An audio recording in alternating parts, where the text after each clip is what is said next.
Hello everyone, welcome to study of education. दोस्तों, आज का हमारा जो वीडियो है वो कैजुअल कंपैरेटिव रिसर्च के ऊपर है। क्या है ये रिसर्च, इसे जानने की कोशिश करेंगे। क्यों जानना चाह रहे हैं, जैसा कि मैं आपको बता रही हूँ अभी पिछले जो एग्जाम्स हैं हमारे, वहाँ पर से कुछ इंपॉर्टेंट टर्म्स को हम लोग लगातार डिस्कस कर रहे हैं जो रिपीटेडली एग्जाम में आती रही है। ठीक है, उसी में से एक है कैजुअल कंपैरेटिव रिसर्च। इसका दूसरा नाम भी है, होप आप लोग जानते होंगे। तो चलिए जल्दी से बढ़ते हैं हम अपने मेन टॉपिक की तरफ कि ये रिसर्च है क्या। अगर दोस्तों आप पहली बार हमारे चैनल से जुड़ रहे हैं, इनमें से किसी भी एग्जाम की तैयारी या किसी कोर्स से आप जुड़े हुए हैं, तो प्लीज़ हमारे चैनल को सब्सक्राइब ज़रूर कीजिए और वीडियो पसंद आए तो लाइक ज़रूर कीजिएगा। आगे बढ़ते हैं दोस्तों। देखिए, कैजुअल कंपैरेटिव रिसर्च क्या है, डायरेक्ट हम लोग बात करते हैं। इसका दूसरा नाम क्या है, एक्स पोस्ट फैक्टो रिसर्च। आप में से बहुत सारे लोग इसे जानते भी होंगे कि क्या है, पर दोस्तों एक स्टेप आगे लेकर के चलेंगे। थोड़ा सा इसके कैरेक्टरिस्टिक्स क्या है ये भी यहाँ पर इस वीडियो में हम लोग जानने की कोशिश करेंगे। तो एक्स पोस्ट फैक्टो या कैजुअल कंपैरेटिव रिसर्च क्या होती है दोस्तों, ये एक तरीके की रेट्रोस्पेक्टिव रिसर्च है। किस तरीके की रिसर्च है, रेट्रोस्पेक्टिव रिसर्च। अब ये रेट्रोस्पेक्टिव रिसर्च या रिसर्च डिज़ाइन क्या है, ये मैं इसके प्रीवियस वीडियो में डिस्कस किया है मैंने स्पेसिफिकली, तो आप चाहें तो वो जाकर के देख सकते हैं वीडियो। रेट्रोस्पेक्टिव रिसर्च ऐसी रिसर्च डिज़ाइन होती है दोस्तों जिसमें हम किसी इवेंट जो हो चुका है उसके कारण पता करते हैं। मतलब कि एक घटना हो चुकी है, किन कारणों से वो घटना हुई है, ये हम पता लगाने की कोशिश करते हैं किसमें, रेट्रोस्पेक्टिव रिसर्च में। और कैजुअल कंपैरेटिव रिसर्च या एक्स पोस्ट फैक्टो रिसर्च एक अकेली ऐसी मेथड है रिसर्च की जिसमें कौन सी रिसर्च डिज़ाइन यूज होती है, रेट्रोस्पेक्टिव रिसर्च डिज़ाइन यूज होती है। ये चीज़ आपको नोट करके रखनी चाहिए दैट कैजुअल कंपैरेटिव रिसर्च या एक्स पोस्ट फैक्टो रिसर्च किस रिसर्च डिज़ाइन पर बेस्ड है, रेट्रोस्पेक्टिव रिसर्च डिज़ाइन पर बेस्ड है। क्यों, क्योंकि यहाँ पर एक इवेंट, एक एक्शन ऑलरेडी हो चुकी है। किन कारणों से, किन कॉजेस के कारण वो इवेंट हुआ है, वो एक्शन हुआ है, उसका पता हम इस एक्स पोस्ट फैक्टो रिसर्च के थ्रू लगाते हैं। ठीक है, इतना आपको समझ में आया। चलिए थोड़ा डेफिनेशन पढ़ लेते हैं इसकी। The ex post facto research is a kind of research in which the researcher predicts the possible causes behind an behavior, action, event or effect that has already occurred. ठीक है, तो जो एक्स पोस्ट फैक्टो रिसर्च है उसमें researcher क्या predict करता है, क्या पता लगाता है, कॉजेस पता लगाता है। किस चीज के कॉजेस, कोई बिहेवियर में चेंज हुआ है, कोई एक्शन हुई है या कोई इवेंट हुआ है, उसके कॉजेस क्या रहे। ठीक है, इसके पहले मैंने एग्जांपल लिया था, अगर किसी पर्सन को कैंसर हुआ है तो उसके कॉजेस क्या है, क्या वो ज़्यादा स्मोकिंग करता था, या उनकी हेरिडिटी में है कैंसर होना, या उनकी ईटिंग हैबिट्स वैसी है। दूसरा एग्जांपल हमने लिया था राइट्स के ऊपर, दंगों के ऊपर, कि कोई दंगे हुए हैं तो उसका रीज़न क्या रहा, पर्सनल रीज़न रहा, सोशल रीज़न रहा, इकोनॉमिक रीज़न रहा। ठीक है, तो दंगे तो हो चुके, पर क्यों हुए ये जब आप पता लगा रहे हैं, कोई घटना हो चुकी है उसके कारण पता लगा रहे हैं, तो वो क्या है, एक्स पोस्ट फैक्टो रिसर्च। ठीक है, होप आप लोगों को इतना क्लियर होगा। आगे बढ़ते हैं हम लोग। देखिए यहाँ पर एक अनदर एग्जांपल मैंने लिया गया है, डिलिंक्विड बिहेवियर ऑफ अ स्टूडेंट। यहाँ पर एक बच्चे की बात कर रहे हैं, डिलिंक्विड बिहेवियर मतलब कि ऐसा बच्चा जो क्रिमिनल एक्टिविटी में इन्वॉल्व है। ठीक है, मतलब चोरी करना या मारना कूटना, मर्डर करना, ऐसे चीजों में वो इन्वॉल्व हो गया है। ठीक, तो ये क्या हुआ, ये एक इवेंट है, ये एक एक्शन है या ये एक बिहेवियर है, डिलिंक्विड बिहेवियर। ठीक है, अब ये क्या है, ये बिहेवियर डिपेंडेंट वेरिएबल है। वो बच्चा ऐसे ही हम बोल सकते हैं चोर गुंडा बदमाश नहीं बन गया होगा, कुछ कारण रहे होंगे उसके पीछे, है ना।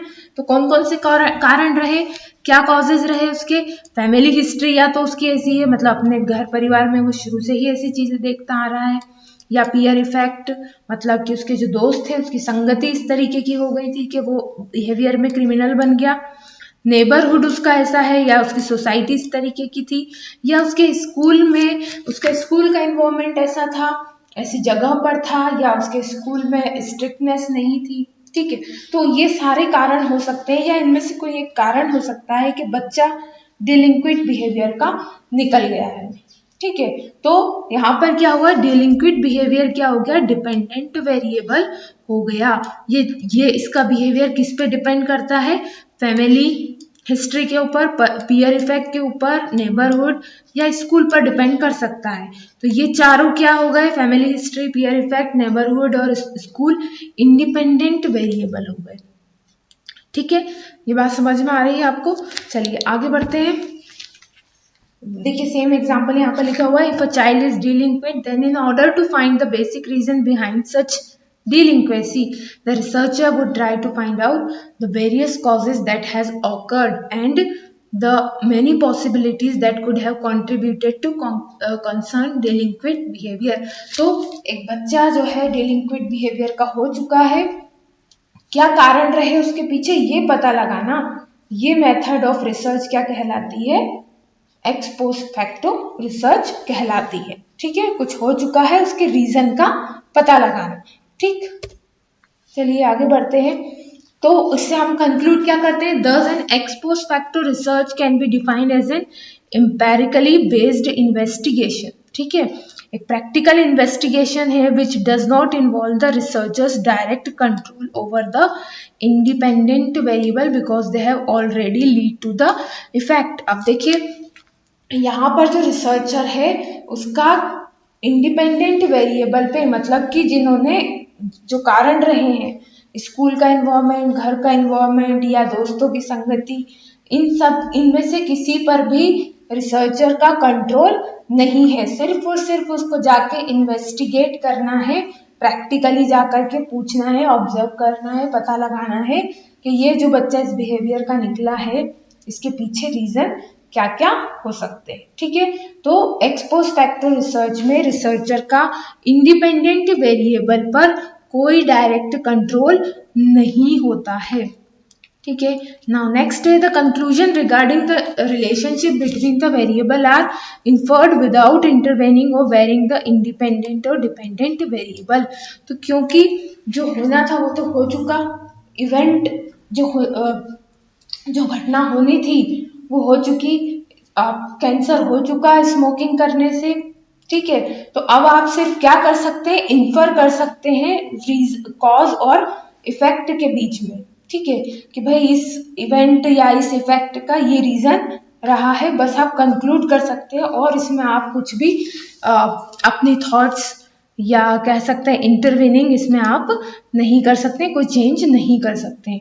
With the help of this method one can trace the history in order to analyse the cause, reason, action from an effect, behaviour, event that has already occurred. तो आप क्या करते हैं इसमें, आप हिस्ट्री पता लगा सकते हैं कि किस चीज का क्या कारण हो सकता है। इस रिसर्च से आपको इतनी हेल्प मिलती है। जैसे कि कई बार हम लोग एग्जाम्पल लेते हैं कि किसी स्कूल में इनरोलमेंट रेशो कम है, तो क्यों कम है, क्या वहाँ का फिजिकल फैक्टर्स ऐसे हैं, नदियां हैं, पहाड़ हैं आसपास जिसके कारण, स्कूल के आसपास जिसके कारण बच्चे नहीं पहुंच पाते हैं, या वहाँ की सोशल मेंटेलिटी ऐसी है जहाँ पर एजुकेशन को इम्पोर्टेंस नहीं दिया जा रहा है। ठीक है, तो आप क्या पता लगा सकते हैं, यहाँ से हिस्ट्री पता लगा सकते हैं कि भाई ऐसी चीज हो रही है तो उसके कारण क्या क्या हो सकते हैं या हुए हैं। ठीक, चलिए आगे बढ़ते हैं। तो कैरेक्टरिस्टिक क्या है एक्स पोस्ट फैक्टो रिसर्च की। यहाँ पर जो रिसर्चर है दोस्तों, पहले पॉइंट यहाँ पर देखें हम, explore possible effects and cause. किसी भी इफेक्ट के या किसी कॉज के क्या क्या इफेक्ट हो सकते हैं, दोनों को हम साइमल्टेनियसली ले सकते हैं ना। किसी कॉज के क्या इफेक्ट हो सकते हैं या इफेक्ट के क्या कॉजेज हो सकते हैं, यहाँ पर रिसर्चर ये पता लगाता है क्या क्या पॉसिबल इफेक्ट और कॉजेज हो सकते हैं। ये एक्स पोस्ट फैक्टो रिसर्च में रिसर्चर पता लगाता है। दूसरा, the research try to analyse the how and what aspect of an event. कोई भी एक इवेंट या जो एक्शन हुई है, हाउ किस तरीके से हुई है, और व्हाट इसके ये एस्पेक्ट जो है एक रिसर्चर पता लगाने क्या हुआ है और कैसे हुआ है ये पता लगाने की कोशिश करता है researcher x post facto research में। ठीक है, the researchers focuses on the effects.